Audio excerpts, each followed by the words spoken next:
I just want to welcome all of you. I see a lot of familiar faces. My name is Mary Baker Wood. I'm formerly library director here at the Spencer Library, but I'm now working as town historian. And so the program tonight is going to be a brief slideshow. I've put together photographs from our own collections. And we'll go through, I will talk a little bit about them. I welcome questions, because sometimes when you're seeing something and then if you need to wait till the end, you know, you don't want to. So by all means, just throw up your hand or shout if I don't see you. We would love to have you do that. The outstanding folks at Spencer Cable Access, we have a dynamic duo here tonight of from the SEA who are going to be filming this. The slideshow is done in what's called Google Presents, so we will be mounting that on our website for the library for the history portion of it afterwards, so that people can get online and see all the slides. So you don't have to take notes if you feel that was a concern. I'm a former teacher and I know how that felt. But we will also, Cable Access also does make these programs available through YouTube, so so this is a sort of a great community effort. And I thank also folks here at the library who have worked so hard to get this all together, to do the planning and the troubleshooting and the advertising. So without further ado, you know, when I was thinking about this program, you know how when you lose someone in your life, there's a wake or there's some sort of commemorative event. For those of us who cared about the hotel or went to the hotel, grew up around the hotel, there wasn't that defining moment. There wasn't that opportunity to say goodbye. So I felt that that in many ways we missed an opportunity there. The hotel, as you know, Hotel Massasoit was not the first inn on that site. Spencer had a number of inns. And the first one, and some of you probably have seen, this is from an old daguerreotype. This was Jenks Tavern, which actually was built, officially Oliver Jenks came in 1775. There was someone who had bought that property right over here in the corner and had started a tavern, but Oliver Jenks came in 1775, and he actually lived until 1818 in Spencer. His cemetery plot is up at the old cemetery. He ran an inn at this location. So we're talking, this is in the early 1800s. We can see in this spot, was located right over at this corner. Notice the massive elm tree here. And then to orient you, this area up here were some of the first buildings that were going in on High Street. So you can see what was going on in the background. Notice also, we're going to see a progression. Notice these little tiny trees. These are all the elm trees that they were starting. As you know, if you grew up in Spencer in 50s or 60s, there were still beautiful elm trees around, both in our private properties and on Main Street. Because of Dutch elm disease, in my generation, it was Howard Hurley who went out and administered that program and had to take down a lot of these beautiful trees. But this is known in particular because this man slept here. George Washington was in his first year of his presidency in 1789, and he did a tour of New England. He came the Boston Post Road, and Spencer was on that Boston Post Road. There are markers, I'll show them in a minute, but he came and stayed at this, the inn. There's an account of him staying overnight, and in the morning complimented, it's always done as a direct quote, complimenting Mrs. Jenks. You make beautiful bread, Mrs. Jenks, which I always hoped was a direct remark, but it was an indication that he found this. Actually, there'd been a visitor from France the year before in this same inn, and he reported out that it was much cleaner than the inns in France, and that they served cider and coffee, and he enjoyed the stay there. This tree right here is actually, there was an interesting story about it, and we've read it in the Tower history, and there was actually a newspaper story. Eventually, this tree became so so diseased that it ended up being just like a hole. It was just, you know, a large hole. And they said as much as 6 men could stand in it. And Luther Hill of Luther Hill Park fame traveled out in the West, and he came back with a pet wolf and evidently deposited the wolf in there and kept him chained in there for people to see. I understand that the wolf had an unfortunate end, but he had close neighbors, so that's all I know about it. This is still standing out here. So in 1914, there was a huge movement to commemorate George Washington having come through all of these areas. Actually, Henry Knox as well, when they were coming through with the cannons, also stayed in Spencer. But again, it was on a main post road, and so George Washington passed the night in Spencer. He was while President of the United States on October 22nd, 1789. So we've had this since 1914 out in the front. We've had this to commemorate it. And the other part of this story is, this is in front of Price Chopper Lot. Maybe some of you have noticed this.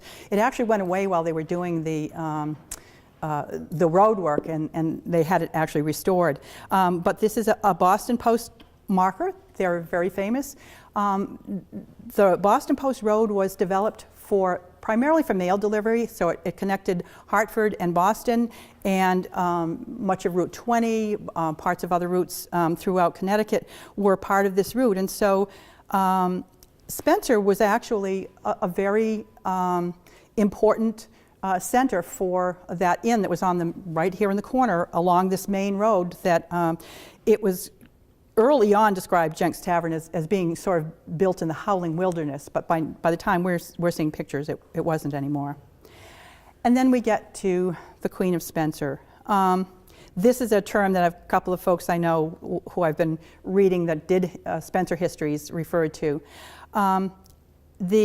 The Jenks Tavern continued after he passed away, but in 1870 there was a catastrophic fire, and the tavern built. So we have commemorated that. There's another sign out near the other one saying that he stayed here, and it burned down in 1870, completely burned to the ground, or was completely destroyed. So there was discussion at that point about what would happen with the hotel. Originally, the owner of the property at the time decided he wanted to put it into lots. Familiar story, but two wealthy gentlemen in Spencer, one of whom was Richard Sugden, of Richard Sugden fame, decided to go in and basically create a hotel corporation.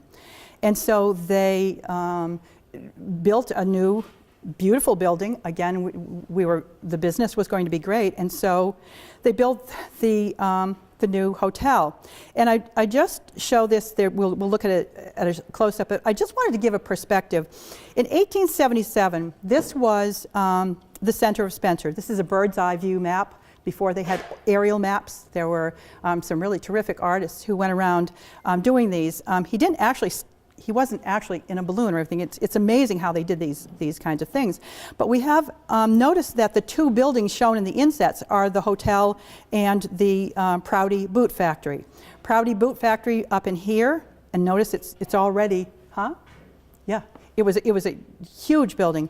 And then the cider mill pond. I think those of us of my generation still remember when there was actually more to the cider mill pond, and actually it went out behind this building along here. You would have to jump over it in order to get from the shoe shop lot to this side. So, and notice down in here we have, Muzzy is way over here, but we have a small pond that came out of cider mill and a small pond. Remember, at this period in time, waterways, it was the beginning of the Industrial Revolution. Waterways were huge. Lakes, ponds, rivers. When you look at old maps of Spencer, there isn't a river that hasn't at least 2 mills, 3 mills, multiple mills on them. So that, and cider mill was on this property. And then we have Grove Street, just newly formed behind here. But notice that this is right, the hotel is here at this intersection of town. It's on the main road. The Boston Post Road is Route 9 going along here. And then this is from that same map. This is a close-up. The hotel was actually a beautiful and imposing structure. It was 4 stories high, plus it had a beautiful tower, and you can see the arriving stagecoach. On all of these bird's eye maps, you see stagecoaches dashing through the streets. It was the obviously prime mode of transportation. The bottom floors down here were all designed as shops. So the hotel itself didn't start until the 2nd floor, and it had actually a dining room and a ballroom, and then there were rooms on the top. And so, but it had this sort of imposing view. We see the trees are beginning to get a little bit bigger around it. Over behind here, we just see a little bit of a tower. There was always some form of stable attached to it, and so obviously, if it's an inn, that was not a surprise. And then up on here again, this is we're looking at High Street. One of the sort of a fanciful picture, I think, of one of the mansions on High Street. And so the question comes, where did it get its name? And this is, I show you this because this is a very famous statue of Chief Massasoit. The chief was the chief sachem, or the chief of Wampanoag tribe at the time. He bargained with the first settlers. He was a very powerful chief. His sons went on to continue that. So this is the amazing statue that was done of him, showing him virile and vigorous. And this is actually a contemporary drawing of the chief, which is a little bit different. This is him in 1621 meeting with the Pilgrims, literally offering a peace pipe.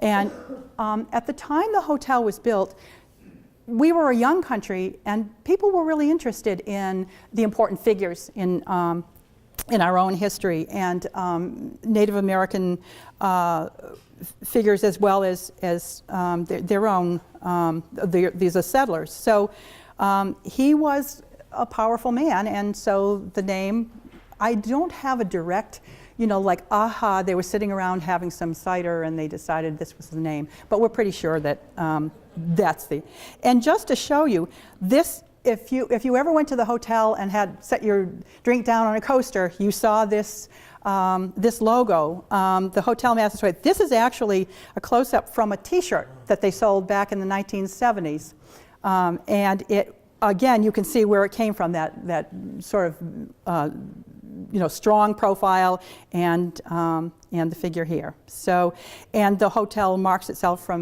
as having opened in 1873. And then this is just a more extensive. This is by another bird's eye view from, at this point, 1892. Well, we can see that the hotel is still here in the center, a prominent building right in this area. But notice at this point across the street, we now have the Sugden block and we have the library. They were built in 1889 and 1890. So by now, we're beginning to fill in. Notice, too, that the Prouty factory is huge. It's got double buildings now, and down here where that little pond had been from the cider mill is the gasworks. Spencer had its own gasworks. There are a whole separate set of incredible stories to do with that. But you can see that now Spencer's beginning to fill in, and we're looking at a growing town, but the hotel was still a part of that. This is another view of it, and I point this out again. You have the 4 floors. You have that nice tower with a flagpole, and notice over here now the trees are filling in. We've got the Sugden block over in this corner, and in this area again a larger set of stables. This was a part of really a part of an important part of their business. And this is another view taken from the top of the old St. Mary's Church, and it's looking back over town. And again, you can see that the hotel has this presence. I mean, it's still, in spite of all the taller buildings that are going up, the hotel is still very much at the center of town, at the center of things. This is unfortunately a view we will no longer have. And I'm just trying to get a few streetscapes so you can see what it would have felt like. This is the hotel, again, the first hotel, and this is probably the early this set actually is about 1885. So it was, these trees are still small. We've got this is the front of the hotel. The hotel would have been over here, and then looking across at one of the factories and at the number of stores across the way. But these trees are coming along nicely now. This is another from the same era. It says down here before 1887. We can see in this one, someone actually numbered it, so we have the Massasoit. Look at how, that was a pretty massive building when you look. This is from High Street Hill, it's at the top of Prouty Street. So you're looking back down over the hotel. This also has the old Maple Street, well, the junior high, the old school, where St. Mary's School later was located. And then a number of other things, including the Irish church. Again, most of us remember there was an Irish church and a French church. Those are shown in that view. And then it's still open fields looking down from High Street. This is another view. At this point, we can see that the trees are beginning to really fill in. The lawn is looking nice at this point. The stable's still behind it. The flag waving.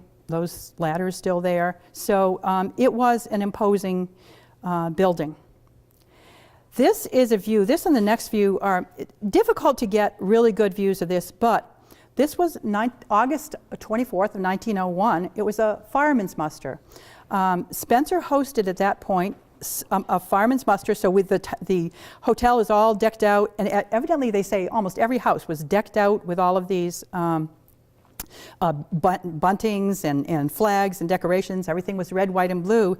And this, at the time, was one of the largest firemen's musters for its time. There were 43 companies that had come in. They said there were almost 6,000 people who were in Spencer to attend this muster, which it probably counts as one of the larger gatherings we've had. We have the tents over here, and this is actually the trucks were actually doing, the steamers were there, they had the activities going on right in front of the hotel. And again, the hotel is at the center. Here we are in the center of Main Street. This one, yeah, I was afraid. This is a hard one to see. Again, this is the same event, but you can see the people filling the streets and the hotel at the center of it. This is, just to get another view of the streetscape, around the same time, Spencer doesn't have a common. But that area in front of the hotel would have been way back here. And this was really one of the few green areas, one of the few public areas in the middle of town. This is a circus parade. We have elephants coming through Spencer, and we have this. This is what I call, every historian gets a free shot. This is one of my favorite pictures of Main Street, so it's in here. But the hotel was over there. And again, you can see the open space. And again, Spencer was, remember the shoe shops and some of the other businesses were at their height, and Spencer street life was amazing, particularly when the shops let out and the streets would fill, which is why Mechanic Street, all of the businesses on Mechanic Street were thriving. All of the side streets, all of the Main Street businesses were thriving at the time because, you know, it was well trafficked and there were a lot of people out there. And this, one more view of it, this taken in a different view, but you can see again how it was sort of imposing and just sat up there on its little knoll. And then I've included this picture. I know you can't read the small print.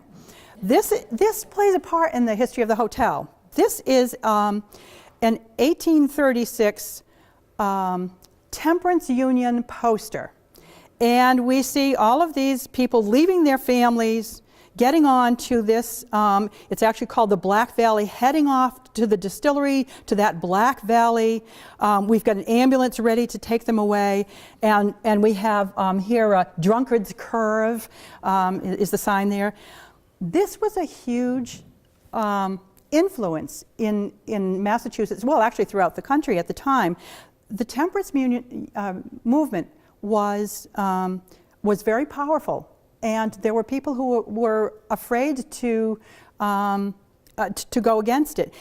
It came out of this movement that children would grow up in poverty, and that men would leave families. There were horrible stories, and so the temperance movement wasn't affected at this time.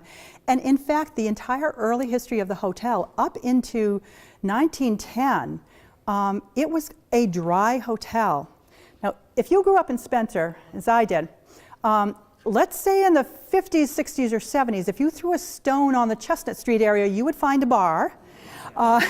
See, this is the part people remember. I hope you'll remember this afterwards when we talk. But it was, Spencer was known to be a wet town, and there were plenty of places to slake your thirst. The hotel was a nicer place than some, but Spencer actually voted itself a dry town several times. In 1900, it voted itself a dry town. In 1910, it dry, and then it's hard to follow this because then it would go away, and they would, you know, because it's human nature. So, but I just include this as just a reminder that that was playing a part in what many of us knew the hotel as the place you went to have beers, as you went to all kinds of events. Yeah.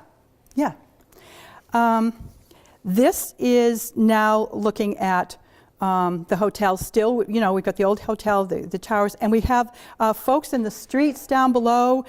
This is a postcard. It's hard to find photographs that in our collections that weren't postcards. The hotel has literally, and if you're a collector, if you go onto eBay or you go onto any of the sites, you can see there are piles of postcards out there. So that is one way that we learn about it. There were no histories of the hotel per se, and so we get a lot of our history through reading the newspapers of the time. Jeff Fisk's book was based on going painstakingly through the local newspapers, and then on pictures like this.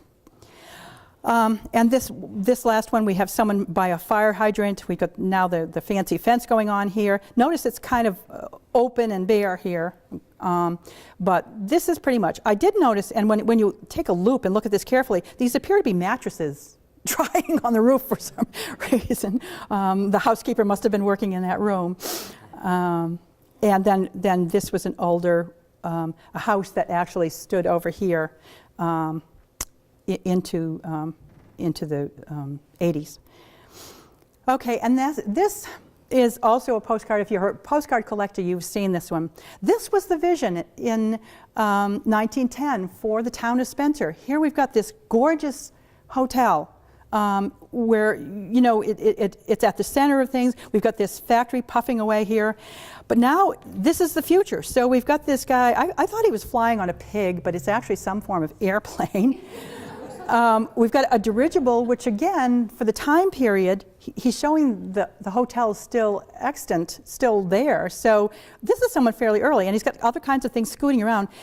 If any of you have looked at the painting that Jacob Knight did of Spencer, you notice that there's a balloon that appears prominently. I've often wondered if, because I know Jake collected and all kinds of things, I wonder if he took this idea, because out here in the back hall, if you look at that painting, you'll see it, and he painted it for the centennial of the library in 1989, and if you look in the basket, you'll see three folks in the basket. One of them was Jeff Fisk, one of them was Ernie Roberts, and one of them was my mom, who was in every history thing there was.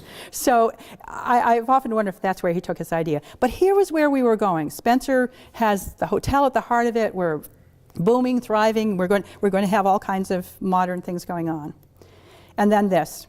In 1910, supposedly a fire started on the top floor of the building, and went on to destroy these two levels. It destroyed the top of it, the tower's gone, and then the rest of it was all water and smoke damage, heavily damaged. And so there was a discussion about what was going to happen again with this. And in 1911, James Quinn, who already had owned a hotel and a bar room here in Spencer, purchased the property and decided, we're going to the hotel needs to stand. We need the hotel. And so he came in and did a massive job on it.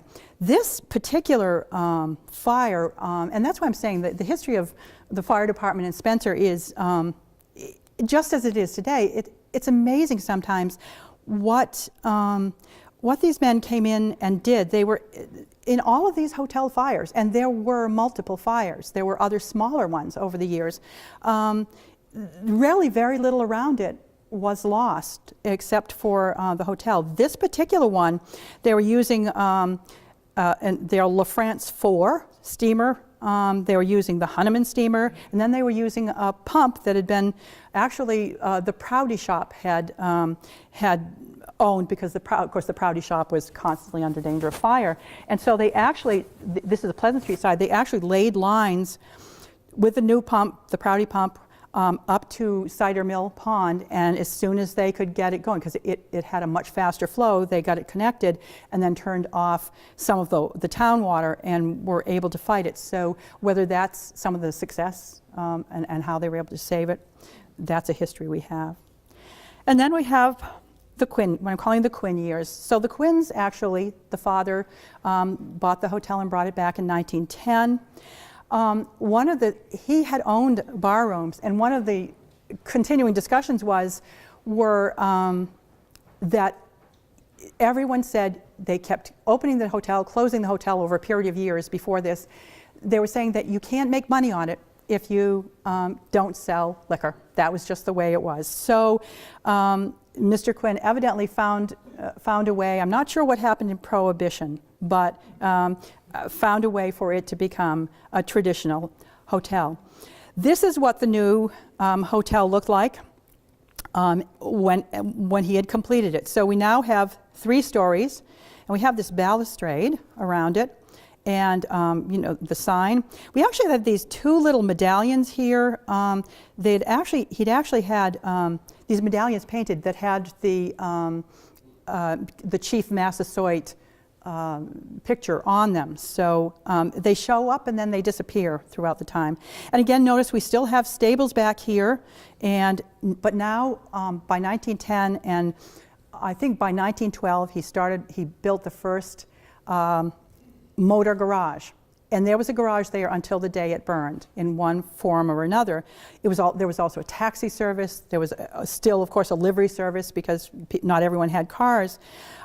It's said that it must have been kind of difficult for Mr. Quinn to actually put in a car garage because he was a great horseman. He used to time at area races out in Barrie and around this area, but nonetheless, he saw the light. He evidently was somewhat enterprising. So there we have the hotel.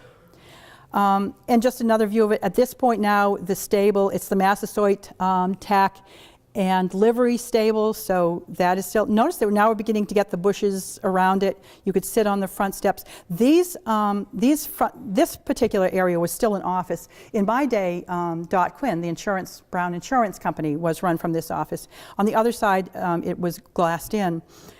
And they did a regular business with people coming through town. Oddly enough, I do not have good interior pictures of the hotel. I'm hoping if some of you do and you'd like to share them.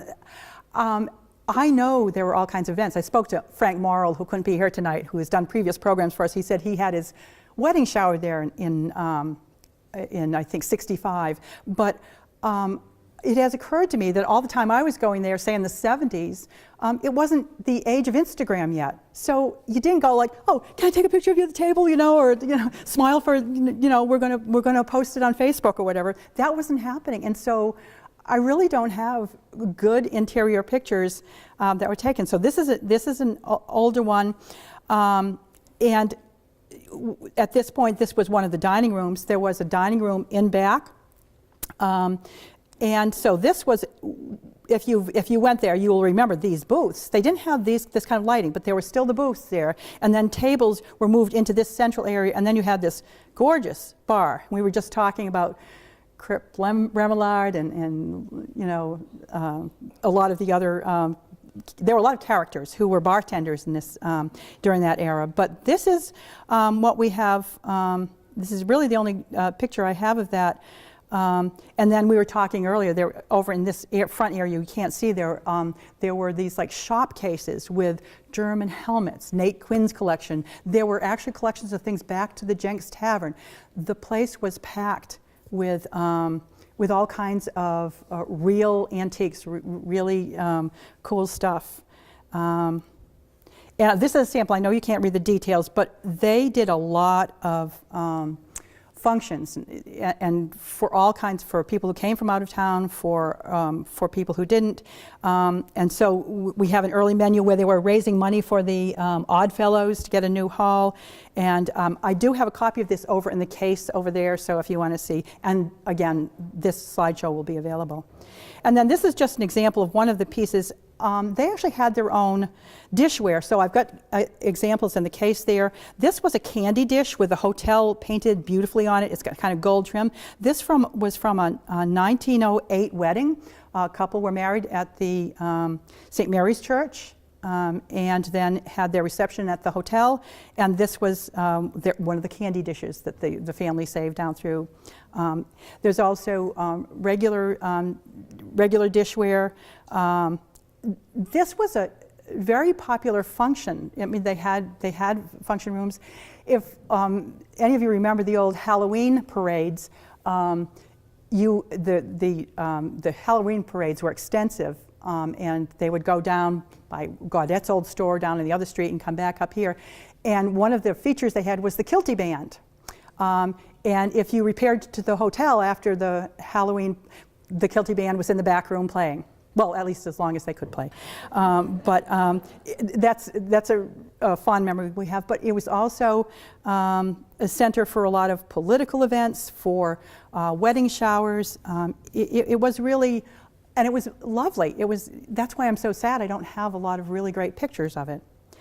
And they were promoting themselves heavily. This is a card that I think was made for all kinds, but it says, "I've roamed this old globe for many a year. I've been from sea to sea, but of all the towns I visited, this is the place for me." And then you fill in the blank. But it does have a picture of the hotel on it. They did a lot of advertising. So over the years, we've collected advertising cards and again, multiple postcards. This one I love. Somebody wanted to be sure that we knew that this was 1976. I believe it was because, and this particular postcard is out there. I remember working at the library, and we would sell them at the library, or Ernie's newsroom would sell them. And this you can see now we've got all this stuff built in. And this gets to the whole point of the Quinn years. For many, many years, Phil Quinn was, I had somebody recently describe it to me as he was the godfather, they were calling him. This over is Major Nate Quinn, his twin brother, and this is Phil Quinn. Phil actually came here when his father bought the hotel, so he was about 1 year old, about 1911 or 12. He actually went to West Main Street School and then went to Prouty, and he was a track star at Prouty. We have pictures of him in the gorgeous track uniforms they used to have. And he was very instrumental in, I think, having the first invitational track meet at Prouty. He continued to be very committed to that, even though. This is in 1943.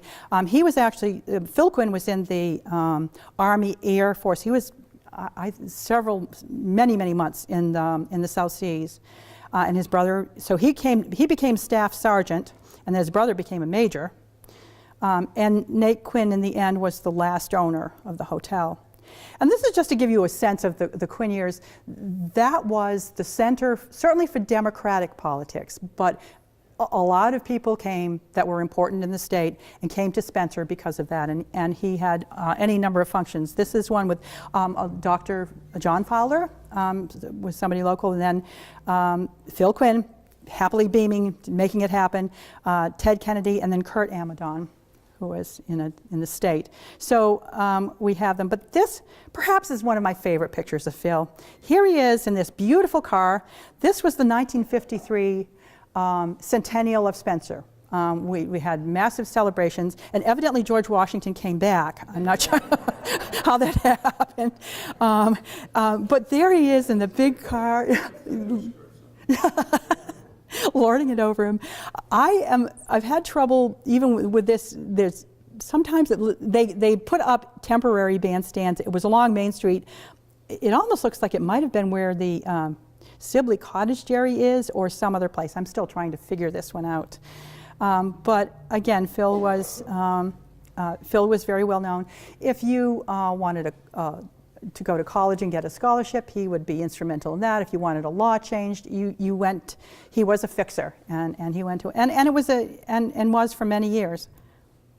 And actually, this is coming out of the hotel. This is the young Kennedy when he was the president, when he was a senator, and Jacqueline, and they're coming out of the hotel. Again, famous people came here. And this too, for anyone who remembers Miriam McCourt, here she is welcoming Ted Kennedy and in the big black car on the front steps of the hotel. So it was a very lively place. And then this is the part, probably the hardest part for most of us to see. We have literally hundreds of pictures of the final fire. People who were just out in the streets, people who were. This is one of those moments, if you grew up in Spencer, you know where you were when you heard this news. The fire was called in, they say about 6:17 in the, 6:17 in the morning. It was early.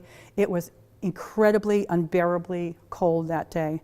And so I pulled a series of photos that from folks I know, who I know took the pictures. Again, we have so many more. These are pictures. These next few were taken by, although they came with the Ernie Roberts collection to our historical commission. This one was for Rick Laquire. Took these pictures, and again, first on scene, early on the scene, you can see what must have been a heartbreaking sight to anyone who arrived and saw this piece of history. This set of photographs, I worked at Old Sturbridge before I came here in 1990. I worked for 5 years at Old Sturbridge Village, and I worked with the village curator. He used to, conservator, and he used to go out and give talks on how to preserve things and conserve things. But his big thing was to have that buildings were not responsible if they didn't have sprinkler systems, and the hotel didn't have a sprinkler system. And there were all kinds of rumors about what happened on that day, but he actually used some of these slides in his presentation that he went all over the country saying they lost all of those artifacts, all of those things that meant so much to people. It was hard to comprehend, and I think for us it was a many-layered thing. Most of us, it was the place that we were losing, it was the memories, but it was also the artifacts, it was the history. And then as they're going, you can see now the fire is just down further into it. There was mutual aid at the time, so there were other people, and I don't know if anyone is here from the fire department who was there that day. I hope if you were, you can. My husband was. Yeah. It came over the radio. Yeah. The CB radio. Yeah. Oh yeah. And they said, I said, call you. My husband worked at Norton's, and he Yep. was already on his way to work. I told my kids, call Dad, tell him he's Yeah. got to come home. Yeah. And I left, and within an hour, it was fully engulfed. It Right. was, at that time, it was just smoke and stuff. Right. At the, Right. It was just there. It was a perfect fodder for a fire, and there was so much in there. my husband said the whole center of it where the staircase was, Yeah. was just like a chimney. Yes. Yes. And it And just, it actually right. and And it that's. started in a furnace in the basement. They said it started in a furnace, and that it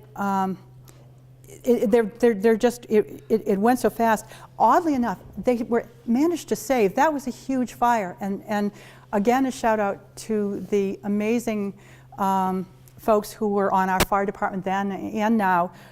That they were able to prevent this. There were houses on the other side. There's these buildings on the other side, and actually the stables behind remain somewhat intact. Now we know when Quinn built the stables, they were built in the normal way, but he had them completely cemented at the time. The floors and there were walls that were all cemented to be fireproof, because obviously he was building back a building. Whether that played a part in it, we don't know. And then this is just an example. This is the kind of thing I have. All right, oops. I have pages and pages of these of people who took pictures and maybe their children have found them. They've given them to us because they don't mean as much or they don't want to keep them. But this is what I know is out there, a lot of pictures that people have taken. And this last series is one by a very wonderful photographer, Dave Suter, for all of you who grew up in Spencer. He was, I worked on my yearbook. He worked with us on yearbooks.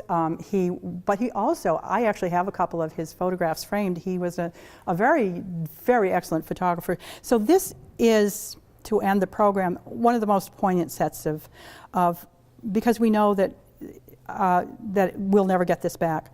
But here they are, he's showing how they're laying lines, and they had to lay lines out all up through Main Street. And I can just imagine what it would have been like to be there and seeing a building you knew so well. And then this from the back of it, just to see when you came, it was, and there are a few more, and the last set of pictures shows the icicles hanging off of everything. This is an aerial view of what it looked. Look at that building, and yet here the stables are still here, but notice it's just completely gone, and yet everything around it saved. And this was heartbreaking, and most of us will remember the first time you drove down Main Street and saw this. It was incredible. Just a wreck, so difficult, and as we know, it never rose from the ashes, straight on view. And this is my last view. This I found such a poignant picture, because here is that commemoration of this spot. We've had it in here since George Washington was around. This was such a wonderful spot, and now it's gone. And so that's the image I think that still haunts me. So that's the end of the slide program part of this. As I said, the important part about this evening is that I just wanted to give everybody sort of a feeling for what it was we lost. Does anyone have questions about the history itself or the program? Yeah. I'm sorry, I missed the beginning part of the program. Was anybody injured or killed in that fire? No. Again, He was injured. well, there were injuries. Not There, serious. right? Not in the way that. Yes, right. There's Carl a was. picture of my husband, his helmet, and he had a beard. Yes. His helmet and the beard were all ice. Yes. And the photographer there took his picture because it was like he was, and another fellow wanted to help him get his helmet off, and he kept just saying, "Just leave it alone. Yeah. Don't touch it. Yeah. You're gonna rip off my face." Right. And can you imagine being in those things? I'll get it started in terms of discussion. What we really would love to hear is what stories, if you've brought something that you want to share with us, or if you have the stories. I grew up in Spencer, as I said. My mom was very active in politics and in town affairs, so she was always going to the meetings that were held there. My first paying job at 16 was here in this library. Mrs. Dickinson was the librarian, and I've told this story before. I made a whopping 75 cents an hour and was very proud of it. But I worked at the library, and Dot Quinn, the sister of Nate and Phil, ran the insurance agency. Well, she was a tremendous reader, and so we would save books for her. In those days, hard to believe, we had books like Valley of the Dolls. They were called desk books. You hid them under the desk. You didn't put them out to besmirch but Dot always wanted the newest and freshest books. So Bert Bemis, who was quite a character in town, would come over with his motorcycle helmet under and come over and because I worked Saturday afternoon, get Dot's books that we had selected. So that was the first sort of a connection that I felt there. I actually got my first car insurance. Again, the agency was still there. Probably what was the most moving to me is that it was the one place in town when you sort of came in age, where you were about legal age to drink, you would go with friends to, I was in college at the time, but I was home, and I went with my cousin to the hotel, and I met my husband. And we were together for 45 years. And our best friends were my cousin and his friend who met her. And so I have, and so many people have these wonderful stories. Well, some of them are wonderful, some of them I'm not sure if they can be repeated. But I feel such it became a gathering place for a whole generation of us. And we got to know the bartenders. We got to know people of all ages who were there, a lot of folks who aren't with us anymore. But it was an amazing place. And during the blizzard of '78, I was living up on High Street. We both of us managed to get our cars up into the driveway and were promptly there for several days. The center part of town got lights back first, so we would all trudge down through the snow. People would come from all over town and go to the hotel and and we were drinking cold beer. I'm not quite sure what there was no hot tea for us. The streets were closed. Yes, No, absolutely, absolutely. Walk in and I had Yeah. my kids with me and I said, this will be the first and only time you'll be able to walk Route 9 with no. Exactly. Well, actually, would you like to, you sounds like you've got some good stories. That's what we want to hear and to share with the rest of us. My husband and I were married in Can you all hear back there? 1966, and we lived on Pearl Street, Oh, and then we moved up to Chestnuts, Yeah. what's the, You don't have the mic. Adams Street. oh, Adams, yeah, okay. Yeah, yep. and then we moved down to Chestnut Street. But when we were very young, and we went to the Massasoit Hotel to see Cassius Clay fight, and the whole thing is they had a 27-inch TV. So we got to see the fight on the big screen. What year would it this been? I bet you it was like 67 or 68. And that was the first time I had ever been into a bar.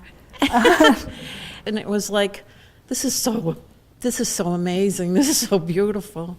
It was really an experience to go and see, but that was something. And we were married for 50 years. We lived 37 and a half years down on Chestnut Street. Raised our kids here, and it was a wonderful time. It was. That on the historical map, my house is on that historical map, and when we bought it, it was 225 years old. And we lived there have for a gem. 37 and a half Yeah. years, so Yeah. 250. That was we bought it in 1976. Yeah. And we have wonderful memories of Spencer and O'Gara Park. They'd have the fireworks down there. And, Yes. Yeah. You know, and people would come from all over to come and see the fireworks. And they'd boom off the hills and everything like that, so. That's maybe what we don't appreciate, that there were lots of reasons for people to come to Spencer, and the hotel was one of, and as you said, Right. it was probably just more elegant, more over the top, if you will, than Right. any public space that we generally Yeah, went into. yeah. Yeah, But I was so impressed going into that yeah. building and seeing that That's good to hear. staircase and Yeah. Oh, yes. and the bar and the mirrors. Even the and- restrooms were kind of Yes, nice. it was Yeah. elegant. It was elegant. That's Yes. what you want to say. It was Yes, elegant, yeah. and you felt like it's like, wow. Yeah, I wish you had a bar like that to walk into. You know, it's sort of like Cheers. Yeah. I wish there were a place like that. Not that there aren't lovely places in Spencer, but Right. that was special. Yeah. Anyone else? I'd love to hear about some other stories. You don't have to be shy. I don't have a story, I just, Yes, we can answer questions too. they never rebuilt? No, No? No. No desire from anyone?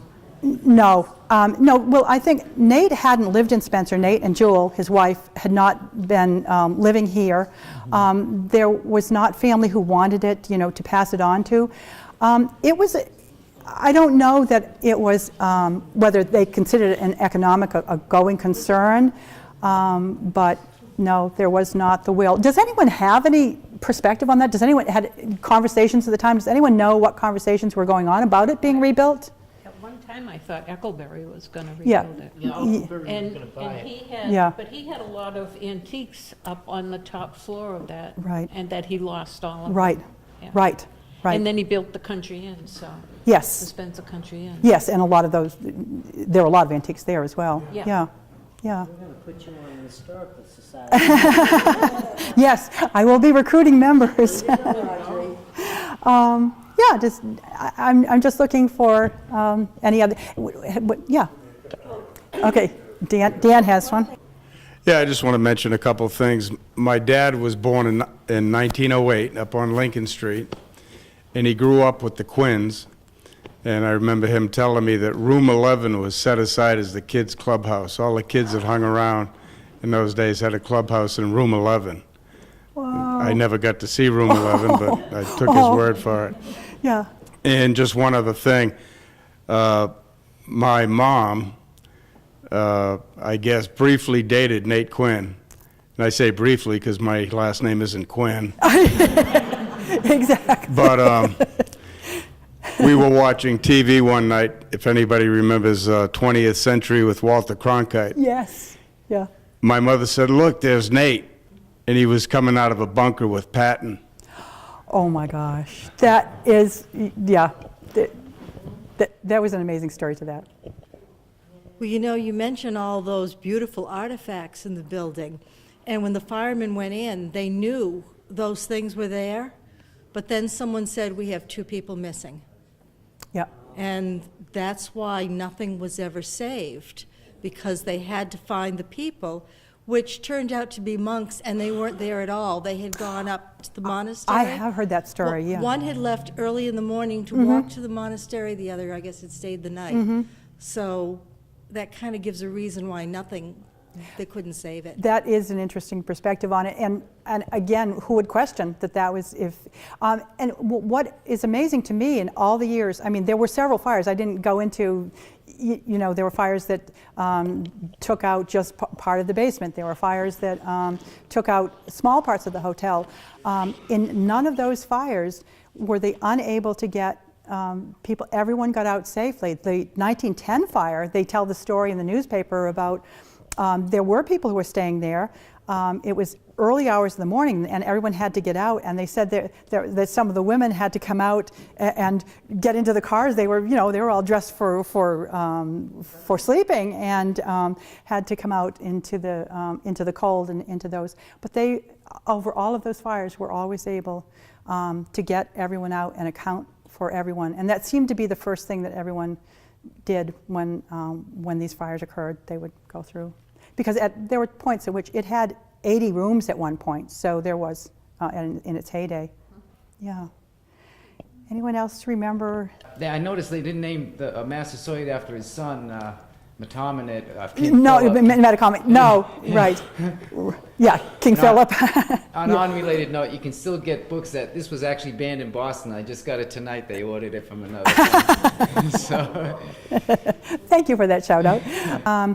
It's interesting because in the case over there, I did a small case display of some of the things we have left, and one of them is a cornice, an architectural detail. You can take a look at it, and actually a member of the Morin family came in this last summer. She's moving, and so she had some things that no one in the family wanted, thought the Historical Society would have it, and she gave me a treasure trove of really cool things. You'll see them in some of the exhibits. But the one thing she had was that her father, who ran the funeral home, had gone over to see Nate after the fire and asked if he could have some memento, some memorial. So that cornice is actually one that survived the fire, and then they actually put, you know, the postcard on it and a little, you know, the little coaster on it to remember. That's how much affection people felt for this building. So yeah, there was not a lot, but there's not a lot to save though. Anybody else? I mean, okay, show of hands first of all. How many of you actually went to the hotel have been to the, yeah. Okay, well, so that was a good number. I mean, did people go mostly to did you go for functions? Does anyone remember? Yeah. When I first came from Spencer, I lived originally in Worcester. When I came back from overseas in 1973, my first job was in the Spencer Post Office. Oh, yes. There was a gentleman by the name of Donald Rich. Oh, yes. The restaurant over here. Donald Rich became my best friend. Oh. Because he took me over to the Massasoit for my first beer, introduced me to Spencer, but I had to buy. And that continued on for about 15 to 20 years. I still had to buy for Don Rich. And then I went on to the police department. And actually, I was working the day that the fire happened. And then we were put on, several of us were put on security to stay there because the gas was still on and you could see the still flames coming out of the gas pipes. And they didn't want anyone rummaging through, so we were Right. staying, around there and Yeah. everything. But it was heartbreaking. Yeah. It really was. That was one of the first nights, the worst nights of my life. Yeah, I've heard that from folks. Is there anyone here who's actually at the fire? Because I know I've talked to several people who were at it, and it was, again, it was something they'll never forget. I could watch it from my house. Yeah. And then Well, that's it. Yeah. Then I did come down for a little while, but Yeah. Yeah. Did anyone go to functions there? I mean, they had wedding showers. They had. Yes. You went to a wedding? Yeah. Yeah. It was. Again, it was considered a nice place to have functions. Unfortunately, again, I don't have any pictures of what it looked like inside. I remember that it had sort of beautiful wallpaper. Yeah. Yeah. they held Weight Watchers there for years. Yes, they did. Yeah. Yes. They did? Yeah. Yeah. Yeah. It was.